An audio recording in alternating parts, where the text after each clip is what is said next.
Hai, selamat sore Sobat Aksi Nyata. Selamat datang di podcast Aksi Nyata dari kamu untuk Indonesia. Balik lagi barengan sama aku, Laras Tahira, yang akan nemenin kamu beberapa saat ke depan ya. Kamu kalau mau nontonin podcast ini, tayang di beberapa platform. Bisa nontonin di Instagram, di Twitter, di Facebook, di YouTube, website. Semuanya sama, akunnya di @partaiprindo. Terus kamu juga bisa nontonin di inews.id, RCTI+.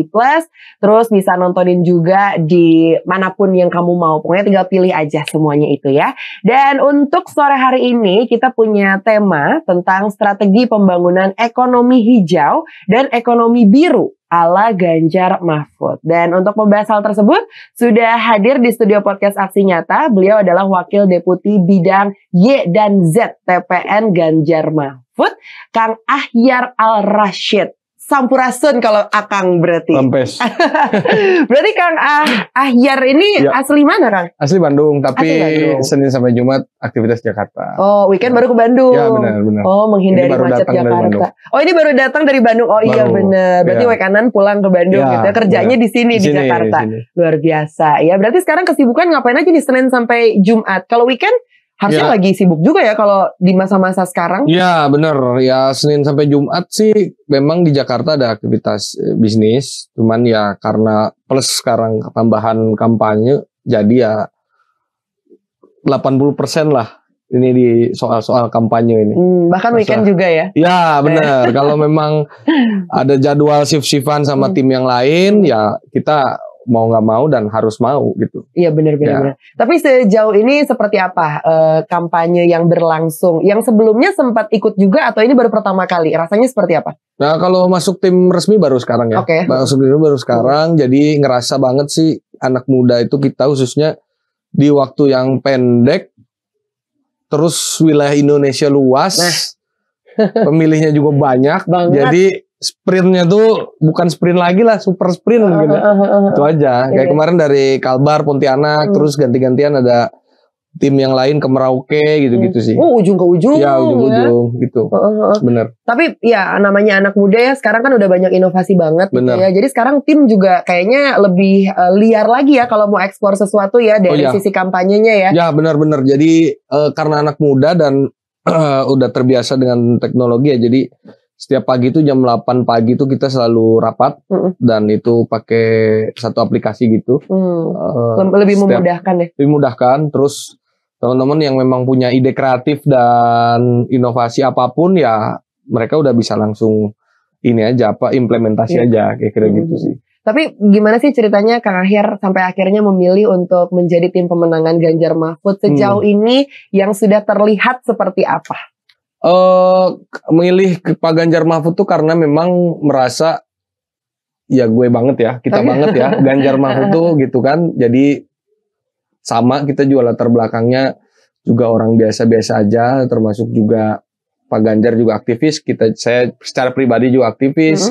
Apalagi Pak Mahfud juga di dunia akademisi juga memang mumpuni, terus juga seorang yang apa ya, kalau disebutnya pendekar hukum. Ya kita juga sama sih, jadi sangat lahir dari dunia itu gitu. Dunia aktivis, dunia akademisi ya Ganjar Mahfud pilihannya gitu aja. Dan mungkin selama ini kan kalau anak-anak muda lihat nih Pak Ganjar emang benar-benar dekat dengan anak-anak muda ya, sosial medianya lah, mungkin program-programnya juga lah, ya kan itu salah satu yang akhirnya menjadi sefrekuensi, ngerasanya seperti itu mungkin ya.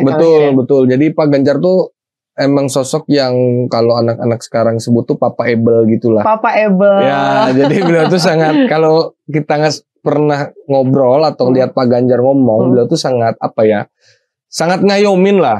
Sangat ngayomin, terus cara ngomongnya enak, terus juga interaktifnya juga enak. Kebetulan saya kemarin di Pontianak nemenin beliau juga. Jadi beliau tuh santai dan bisa ngikutin anak muda ini seperti apa sih sebenarnya karakternya yang dimau tuh seperti apa gitu sih. Kebayang sih ya, humble-nya gimana. Jelas banget Pak Ganjar ya. Kalau ya. Pak Mahfudnya gimana? Kalau Pak Mahfud sih saya pikir lebih pendiam.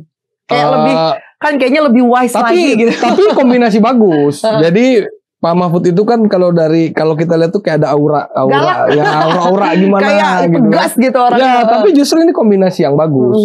Yang satunya humble, yang satunya itu memang punya aura. Ya lihat kalau kita mau lihat beliau auranya keluar banget kan waktu rapat sama DPR yang beliau sendiri lawan semua DPR, dan itu ya kombinasi yang bagus menurut saya. Jadi Pak Mahfudnya benar-benar sosok yang yang memang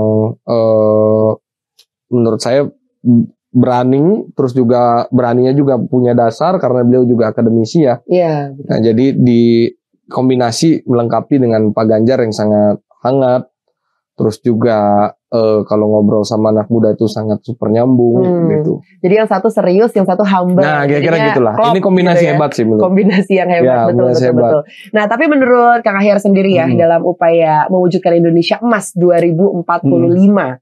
Nah, kita nih butuh sosok pemimpin seperti apa? Apalagi kan mostly sekarang anak-anak muda yang suka speak up gitu ya. Apa-apa sekarang sosial media sekarang juga udah berasa sih ya. Serangan sana sini, nggak cuman ke pasangan 1, 2 atau 3, tapi semuanya gitu kan. Nah, sosok pemimpinnya tuh harus yang seperti apa yang bisa mengayomi itu semua gitu? Ya, bagi kita gitu ya anak muda, kita harus pilih pemimpin yang pertama tentunya dia punya karakter. Karakter di sini tentunya punya ciri khas yang memang secara rekam jejak dia sudah membuktikan itu. Itu satu yang harus dilihat itu dulu. Jadi kayak Pak Ganjar. Pak Ganjar ini kan lengkap ya. Dia sosok aktivis di DPR dari usia muda sekitar 30-an kalau saya nggak salah. 36 kalau saya nggak salah. Belum jadi DPR. Terus juga di Gubernur Jawa Tengah juga sudah 2 kali. Dan harus diingat kebijakannya juga sangat anak muda banget gitu. Dari kebijakan beliau yang soal SMK gitu ya, bikin SMK gratis dan itu boarding, itu juga sangat mengangkat harkat martabat derajat anak-anak muda di Jawa Tengah. Dan sekarang beliau kan punya visinya, salah satunya misinya itu 1 keluarga tidak mampu 1 sarjana. Jadi itu menurut saya sangat relevan dan juga bisa dilakukan karena buktinya di Jawa Tengah juga terbukti bisa dilakukan. Apalagi ke depan kan sangat dicanangkan sekali bonus demografi, jangan sampai jadi bencana demografi. Saya pikir Pak Ganjar mampu melakukan itu. Itu satu, artinya rekam jejak. Yang kedua adalah tentunya program-program apa sih ke depan yang memang mereka canangkan. Jadi kita harus lihat bahwasannya orang-orang ini, khususnya Pak Ganjar dan Pak Mahfud ini punya kebijakan untuk anak muda ini seperti apa. Yang tadi yang saya sebut tadi soal 1 keluarga tidak mampu 1 sarjana, lalu juga program-program yang lain soal Creative Hub yang beliau canangkan dan lain sebagainya gitu ya. Yang itu di Jawa Tengah juga beliau sudah berhasil menjalankan itu seperti heterospace dan lain sebagainya gitu ya kalau di Jawa Tengah. Nah, itu saya pikir yang kedua itu. Yang ketiga saya pikir ya kita harus pilih pemimpin yang memang dia dekat dengan rakyat dan juga berasal dari masyarakat itu sendiri. Artinya dia tahu nih, ngerti apa yang kita alamin, kita rasain. Dan itu contoh dari bentuk-bentuk kampanye sekarang kan, kalau kita lihat Pak Ganjar kalau datang selalu nginep di rumah warga, di rumah masyarakat. Itu saya pikir menjadi hal yang sesuai ya dengan apa yang memang beliau ingin canangkan. Dan ternyata beliau seperti itu bukan hanya ketika kampanye aja. Jadi kalau orang-orang Jawa Tengah pasti tahu lah, kalau Pak Ganjar datang ke DKI Jakarta, beliau tuh nggak pernah mau nginep di hotel, pasti nginepnya itu di kantor perwakilan atau seperti apa. Nah, jadi menurut saya itu sih kita harus lihat kesederhanaan itu. Artinya pertama tadi rekam jejak, kedua adalah apa yang dia mau canangkan dan mau lakukan, yang ketiga adalah sederhanaan, artinya berasal dari rakyat, ya itulah yang harus kita pilih gitu. Wah, luar biasa sekali ya. Berarti apa yang kita lihat di layar kaca tuh memang aslinya seperti itu ya? Emang aslinya seperti itu, Iya, apalagi gitu. Masyarakat Jawa Tengah mungkin yang lebih bisa melihat lebih sering. Betul. Iya. Nah, ini terkait dengan topik kita juga ya, sebuah artikel ini kita baca, krisis iklim menjadi ancaman serius bagi perekonomian dunia termasuk Indonesia ya, Sobat Aksi Nyata. Sehingga muncullah gerakan pembangunan ekonomi hijau dan biru. Ini menjadi gagasan dari Pak Ganjar dan juga Pak Mahfud ya. Tapi mungkin masyarakat juga apalagi Gen Z, millennials nih masih awam nih sama apa sih emang ekonomi hijau dan ekonomi biru. Nah, Kak Ahyar nih boleh diceritain. Iya, ekonomi hijau itu sama ekonomi biru itu sebenarnya sama-sama mirip ya. Jadi intinya itu kalau ekonomi hijau, ekonomi biru itu gimana caranya kita mengoptimalisasikan perekonomian tanpa merusak lingkungan. Dan khususnya kalau hijau berarti bagaimana justru pertumbuhan tumbuh tapi kontribusi positif terhadap lingkungannya juga tinggi. Itu pun juga ekonomi biru. Gimana optimalisasi ekonomi, pertumbuhan tumbuh, pemerataan ekonomi jalan, tetapi kontribusi terhadap sumber daya lautnya juga berkontribusinya positif. Artinya ramah terhadap sumber daya laut ya. Itu sih sebenarnya intinya di situ. Ekonomi hijau dan ekonomi biru itu. Oke, jadi lingkungan dan sumber daya laut intinya ya, itu betul, ya. Betul. Intinya sih itu ekonomi hijau dan juga biru. Ya. Tapi kan artinya pasangan capres dan cawapres lain juga punya nih gagasan yang sama gitu ya. Nah bedanya apa nih untuk yang diunggulkan dari capres nomor 3 ini ya? Gitu. Ya kalau Pak Ganjar Mahfud saya pikir kalau kita lihat dalam visi misinya ya itu beliau berdua ini lebih ke dalam tataran implementatif. Kayak misal contoh. Beliau bicara soal ekonomi sirkuler. Ekonomi sirkuler itu seperti yang kita sering dengar. Kalau ini sebenarnya himbauan ajakan yang kita udah lama dengar gitu ya. Kayak pilah sampah rumah tangga kita harus pilah. Lalu juga kita harus recycle dan lain sebagainya gitu. Nah Pak Ganjar dan Pak Mahfud ini punya program yang namanya ganyang plastik dan juga gebrak polusi. Nah jadi dua program itu saya pikir lebih implementatif untuk dilakukan gitu. Apa sih bentuknya gitu kan? Nah sebenarnya kalau kita mau jujur bahwasannya kalau misalkan bicara yang namanya limbah rumah tangga untuk menuju kepada industri limbah, artinya industri limbah itu bagaimana si limbah rumah tangga ini kan sebenarnya kalau mau kita lihat limbah rumah tangga ini pasti akan lebih banyak daripada limbah industri. Betul. Karena jumlah penduduk kita kan banyak, ada 270 juta jiwa, saya pikir itu terbagi beberapa kakak lah. Kalau dikumpulin itu kan luar biasa, jadi gunung lah kira-kira gitu yang namanya limbah. Nah untuk menuju ke arah industrialisasi limbah, khususnya limbah rumah tangga, ini yang perlu dibangun yang namanya fondasinya adalah habit atau kebiasaan. Nah, masalahnya dari dulu kita sering didengungkan pisahkan dan lain sebagainya untuk bisa recycle gitu ya. Sampai sekarang kita masih kesulitan. Nah, saya pikir Pak Ganjar dan Pak Mahfud ini punya terobosan bagaimana berlakukan stick and carrot ke dalam posisi-posisi limbah rumah tangga itu. Apa stick and carrot itu artinya kalau dia berhasil dia dapat reward, kalau dia belum tentunya akan ada seperti punishment seperti apa kira-kira gitu. Itu kan artinya melatih kebiasaan menurut saya. Nah, kalau kita mau ingat kebijakan apa sih yang efektif di kehidupan kita? Kalau Mbak ingat adalah sabuk pengaman mobil. Nah, dulu kan kita sebenarnya ngalamin mungkin Mbak atau saya ngalamin sih.